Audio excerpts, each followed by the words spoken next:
The Delhi Sultanate, which ruled over large parts of the Indian subcontinent from the 13th to the 16th centuries, did engage in religious persecution against Hindus, among other communities. While it's important to note that religious persecution was not limited to the Delhi Sultanate and occurred to varying extents throughout the history of the Indian subcontinent under different rulers, the Sultanate period saw notable instances of persecution and the destruction of Hindu temples. During the rule of certain sultans, there were policies and practices that discriminated against Hindus. For example, some sultans imposed discriminatory taxes such as jizya on non-Muslims, which placed an additional financial burden on Hindus and other religious minorities. Additionally, there were instances of forced conversions, though the scale of such conversions is a matter of historical debate.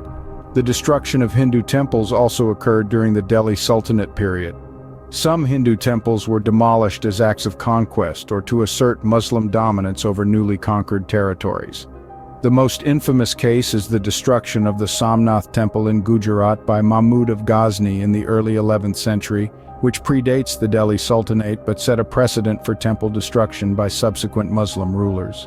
It's important to recognize that the Delhi Sultanate was a complex and diverse political entity, and the attitudes and policies towards Hindus varied among different rulers and over time. While some sultans were more tolerant or even patronized Hindu culture and traditions, others pursued more aggressive and discriminatory policies. Furthermore, interactions between Muslims and Hindus during the Delhi Sultanate period were not solely characterized by conflict and persecution. There were instances of cultural exchange, syncretism, and collaboration, particularly in the realms of art, architecture, and literature.